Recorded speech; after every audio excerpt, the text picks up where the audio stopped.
नमस्कार दोस्तों, गुरुकुलम.मीमांसा पे आपका स्वागत है। आज मैं टेंस लेके आया हूं आप लोगों के लिए और टेंस में है future indefinite tense, affirmative sentence. अब इस चीज को हम समझने का प्रयास करेंगे कि फ्यूचर टेंस का क्या स्ट्रक्चर है, इसका क्या फॉर्मूला होता है और फ्यूचर इंडेफिनिट में किस किस प्रकार के सेंटेंस बनते हैं। तो इस पे आज हम लोग चर्चा करेंगे। वैसे मॉडर्न ग्रामरियन के अनुसार कि फ्यूचर की बहुत सारी बातें हम प्रेजेंट इंडेफिनिट में भी व्यक्त कर लेते हैं, कई बार प्रेजेंट कंटिन्यूअस में व्यक्त कर लेते हैं, तो फ्यूचर टेंस की जरूरत कहां है। लेकिन फिर भी हिंदी में हम फ्यूचर टेंस का काफी इस्तेमाल करते हैं।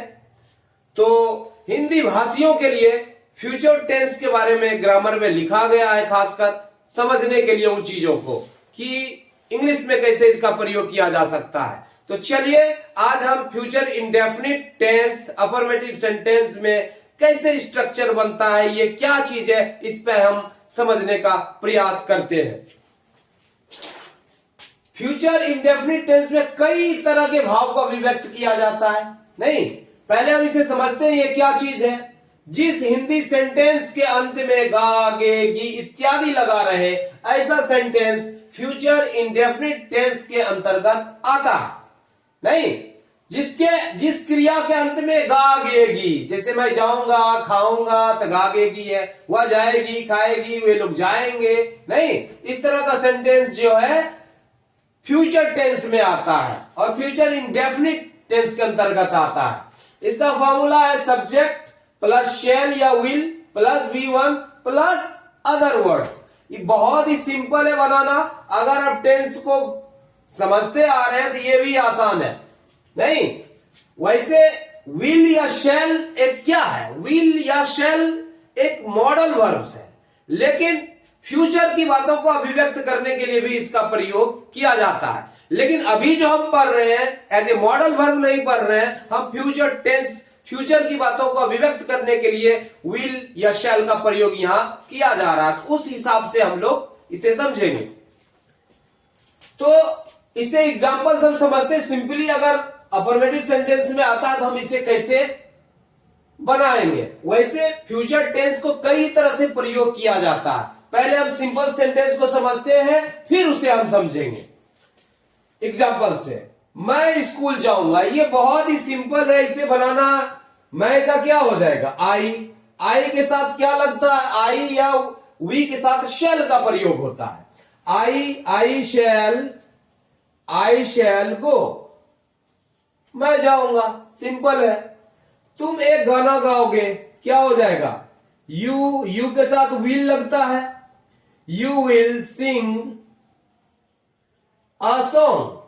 बहुत ही आसान है। नहीं, वह एक पत्र लिखेगा तो ही के साथ क्या लगता है, ही के साथ विल का प्रयोग होता है। He will write a letter, he will write a letter, full stop. वह घर जाएगी तो क्या हो जाएगा, she will go home, she will go home. To नहीं लगता, होम के पहले टू का प्रयोग नहीं होता है। हम लोग क्रिकेट खेलेंगे, सिंपल है, हम लोग का क्या होगा, वी के साथ शैल का प्रयोग होता है। We shall play cricket.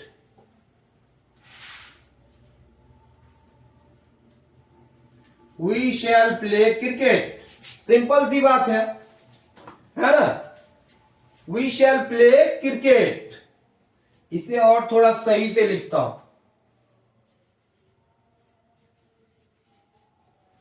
वे लोग नाचेंगे तो कैसे होगा, वे लोग, दे के साथ विल का प्रयोग होता है, दे विल डांस, वे लोग नाचेंगे।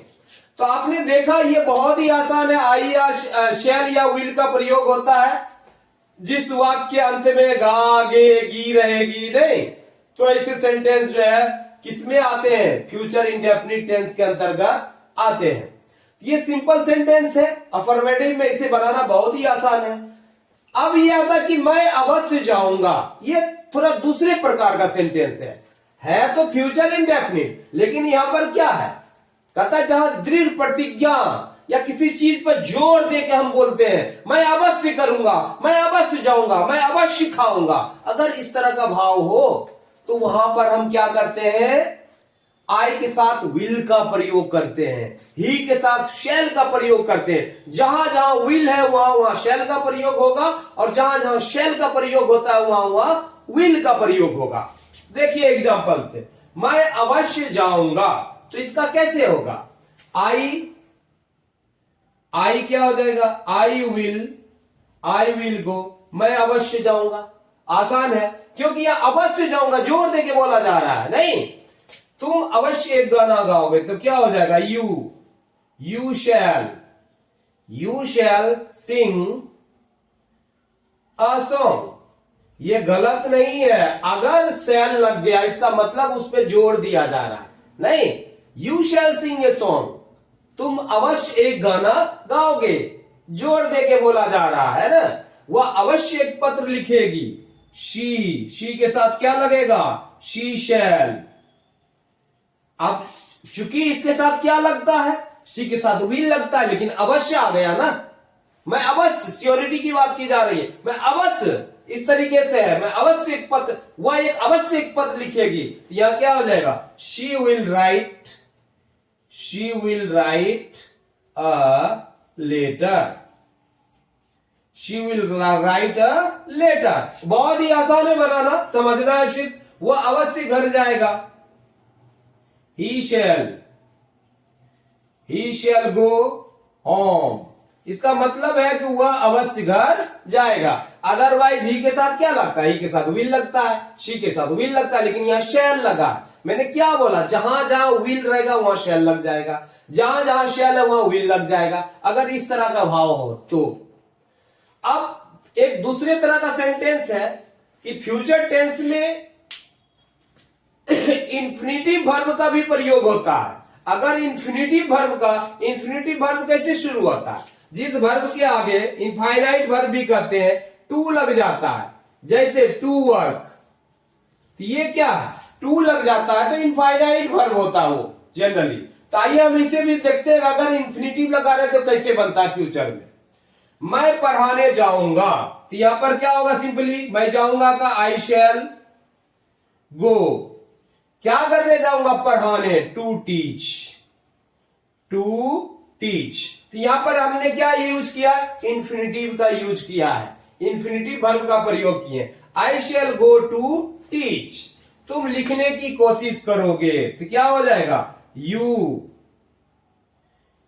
विल ट्राई टू राइट, तुम लिखने की कोशिश करोगे, यहां भी इंफिनिटिव का प्रयोग हुआ। वह मैदान में खेलने जाएगा, तो क्या हो जाएगा, he will go to play, in the field, वह मैदान में खेलने जाएगा, यह भी इंफिनिटिव का प्रयोग हुआ। राम आने का प्रयास करेगा, Ram will try to come, Ram आने का प्रयास करेगा। बहुत ही सिंपल है, सिर्फ समझना है कहां पर फ्यूचर इंडेफिनिट का प्रयोग होता है। तो इस तरह के सेंटेंस में भी फ्यूचर इंडेफिनिट का प्रयोग होता है। राधा परीक्षा पास करने की कोशिश करेगी, तो क्या हो जाएगा, Radha will try to pass the examination, pass the examination. बहुत ही सिंपल है बनाना, आसान है। ये तीन तरह का हो गया। अब चौथे तरह के में हम चलते हैं कि verb to be as main verb प्रयोग होता है। जैसे मैं एक इंजीनियर बनूंगा, तो ये कैसे बन जाएगा, अगर इस तरह का सेंटेंस बनने की बात है। नहीं, वह एक डॉक्टर बनेगा तो क्या हो जाएगा, आई शैल, क्या हो जाता है, I shall be an engineer, I shall be an engineer. ये भी बहुत सिंपल है। ये जो बी है एक मेन वर्ब की तरह यहां बी का प्रयोग हुआ। क्या मैंने कहा, टू बी जो है एक मेन वर्ब की तरह प्रयोग होता है यहां। मैं एक इंजीनियर बनूंगा, आई शैल बी एन इंजीनियर। वह एक डॉक्टर बनेगा, वह एक डॉक्टर बनेगा, तो क्या हो जाएगा, he will be a doctor. वह एक डॉक्टर बनेगा, फुल स्टॉप। तुम पटना में रहोगे, यहां पर क्या हो जाएगा, you will be in Patna. तुम पटना में रहोगे, है ना। तो यहां पर क्या प्रयोग हो रहा है, टू बी वर्ब एक मेन वर्ब के रूप में प्रयोग हो रहा है। रहना, रहोगे, बनोगे, ये सब क्या मेन वर्ब है, या बी का प्रयोग हो रहा है ना। ये भी फ्यूचर इंडेफिनिट में है। तुम पटना में रहोगे, वह निर्दयी होगी, तो ये क्या हो जाएगा, she will be cruel. She will be cruel, वह निर्दयी होगी।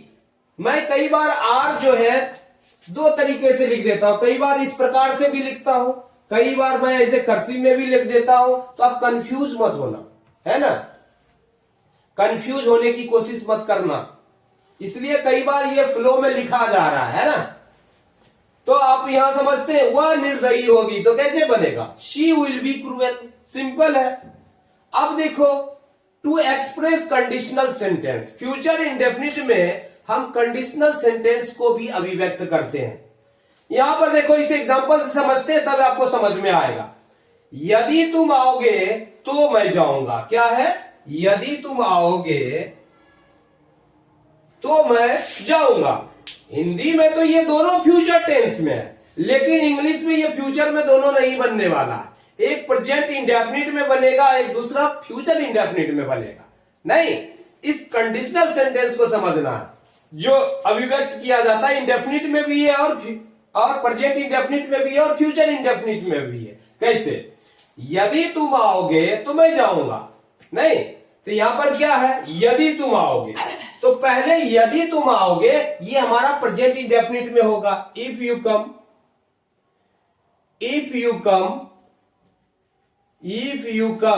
कोमा, तो का हम देन नहीं लगाएंगे, कोमा सिर्फ लगाएंगे, है ना। इफ यू कम आई शैल गो, यदि तुम आओगे तो मैं जाऊंगा। इफ यू कम आई शैल गो, यहां पर एक प्रेजेंट इंडेफिनिट में हुआ और दूसरा फ्यूचर इंडेफिनिट में अभिव्यक्त किया गया। दूसरा सेंटेंस समझते हैं। मैं कोशिश किया हूं कि 3-4 सेंटेंस हर तरह के जो भी हैं, अलग अलग तरह के हैं, उस पे मैं समझाने की कोशिश करता हूं ताकि आपको समझ में आ जाए। यदि राम मुझसे मिलेगा तो मैं उसकी मदद करूंगा। यदि राम मुझसे मिलेगा तो क्या हो जाएगा, इफ राम मीट्स मी, यदि राम मुझसे मिलता है या मिलेगा तो मैं उसकी मदद करूंगा। If Ram meets me I shell help him, मैं उसकी मदद करूंगा। एक प्रेजेंट इंडेफिनिट में है, नहीं, if Ram meets me I shell help him, मैं उसकी मदद करूंगा। ये प्रेजेंट इंडेफिनिट है और दूसरा पार्ट किसमें, फ्यूचर इंडेफिनिट में है। लेकिन हिंदी में दोनों फ्यूचर में है, लेकिन इंग्लिश में कैसे इस चीज को अभिव्यक्त किया जाता है ये हमें समझना है। हिंदी के हिसाब से इंग्लिश तो नहीं चलने वाला, हमें इंग्लिश को इंग्लिश के हिसाब से समझना है, लेकिन उस भाव को हिंदी में कैसे अभिव्यक्त करता है, नहीं, ये दोनों को समझना है हमें। तो भाव भी इंपॉर्टेंट है। यदि राम मुझसे मिलेगा तो मैं उसकी मदद करूंगा।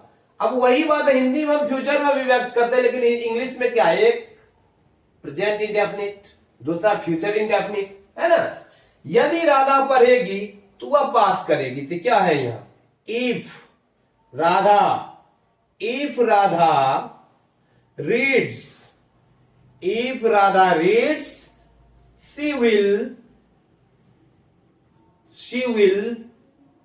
will pass, यदि राधा पढ़ेगी तो वह पास करेगी, है ना। यदि तुम पढ़ोगे तो मैं लिखूंगा, if you if you read I shall write, I shall write. ये कंडीशनल सेंटेंस है, नहीं, आसानी से बन गया कंडीशनल सेंटेंस, इतना हार्ड नहीं है।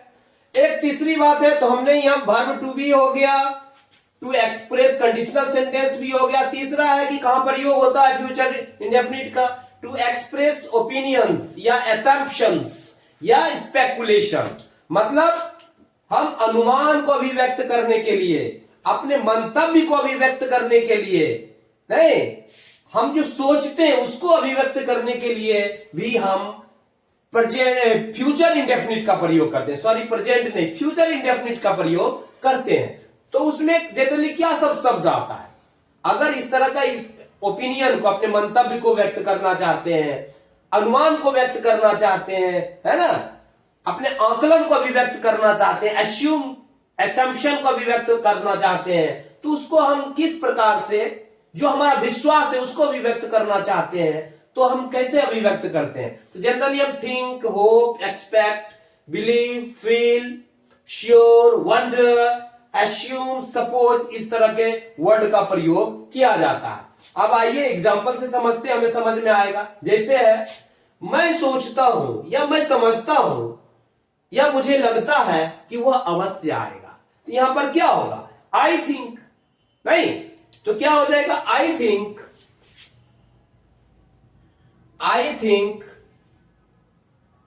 मतलब मुझे लगता है, नहीं, आई थिंक ही विल, वह अवश्य आएगा, ही शैल हो जाएगा, नहीं, ही shall come, I think he shall come, I think he shall कम।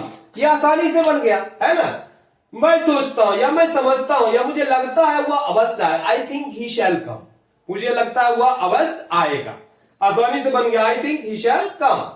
उसी प्रकार से दूसरा देखते हैं, उससे उम्मीद है या उसे आशा है कि मैं एक अच्छा गायक बनूंगा।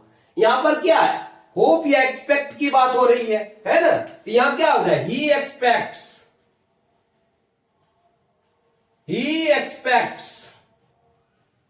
या ही होप्स भी हो सकता है, he hopes, I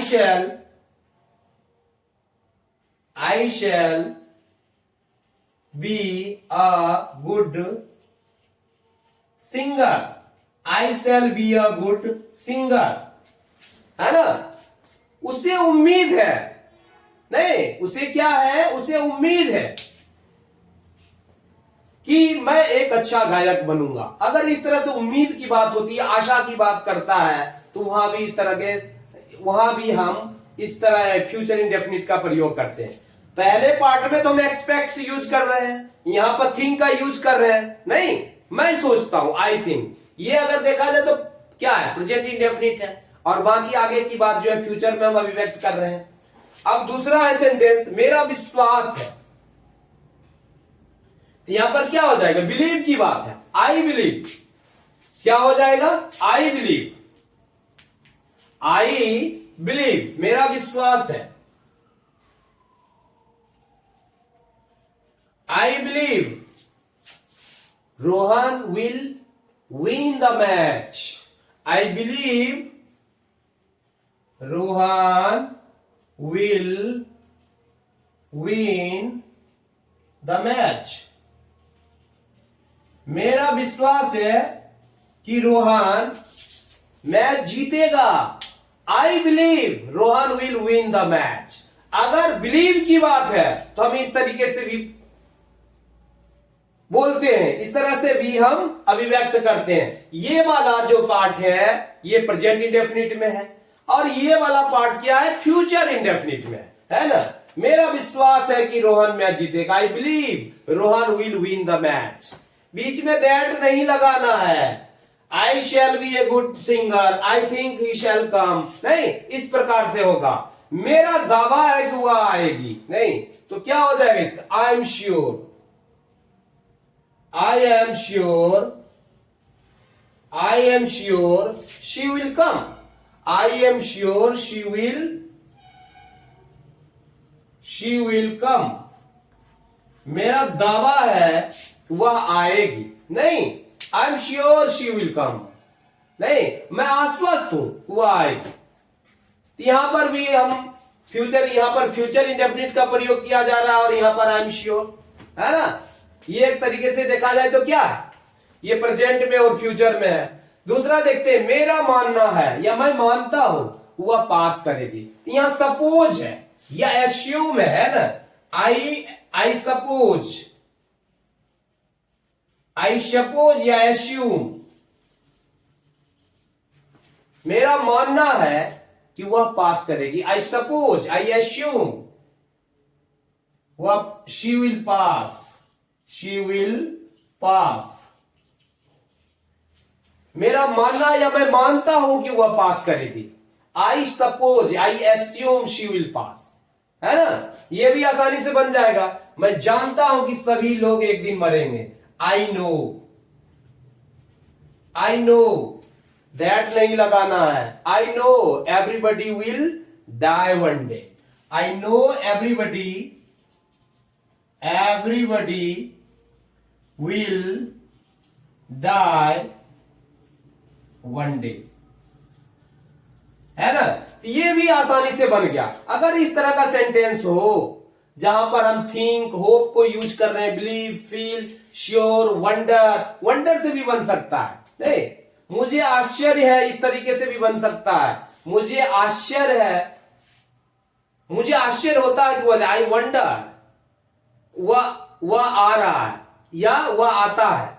I wonder, मुझे आश्चर्य होता है कि वह गाएगा. I wonder he will sing a song. मुझे आश्चर्य होता है कि वह एक गाना गाएगा. नहीं, या मुझे आश्चर्य है कि वह एक गाना गाएगा. तो इस तरीके से भी सेंटेंस बनता. अगर एस्यूम हो, सपोज हो, बिलीव हो, इस तरह का भाव हो, और तो हम फ्यूचर में अभिव्यक्त करने के लिए इस प्रकार से प्रयोग करते हैं. तो मुझे लगता है कि ये काफी कॉन्सेप्ट आपका क्लियर हो चुका होगा. और इस तरह के सेंटेंस बनाने के लिए आप पहले एक ही वर्ब का प्रयोग करो. सिंपल सेंटेंस में, अफर्मेटिव में, ये जो सिंपली सेंटेंस है, इसको समझने के लिए आप कोई भी एक वर्ब लो, उस पर पहले प्रैक्टिस करो. जब ये कॉन्सेप्ट क्लियर हो गया तो आप इसमें आ जाओ. नहीं, मैं अवश्य जाऊंगा, मैं अवश्य गाना गाऊंगा, फिर इसको समझो. फिर आप टू बी वर्ब वाला समझो, इंफिनिटिव वाला समझो, फिर आप जो है वर्ब टू बी वाला समझो, फिर आप कंडीशनल सेंटेंस को समझो, फिर जाके आप ओपिनियंस, असम्पशन या स्पेकुलेशन जो हम अभिव्यक्त करने के लिए यूज करते हैं उसको समझने की कोशिश करो. जनरली बच्चे क्या होता है, इसको समझ लेते हैं लेकिन ये सब चीजों को नहीं समझते हैं. तो ये भी समझना जरूरी है. सिंपल छोटे छोटे बच्चे जो है 6, 7, 8, 9 के, बहुत सारे लोगों को सिर्फ ये बता दिया जाता है, ये बताया ही नहीं जाता. अरे भैया, ये भी प्रयोग किया जाता है, ये भी तो बताना चाहिए. लेकिन बेसिक्स है, ये भी बेसिक्स ही है ना. तो मुझे लगता है कि ये कॉन्सेप्ट आपका क्लियर हो गया. आप बार बार इसकी प्रैक्टिस करो, पैटर्न को समझने की कोशिश करो, तो आपका कॉन्सेप्ट क्लियर हो जाएगा.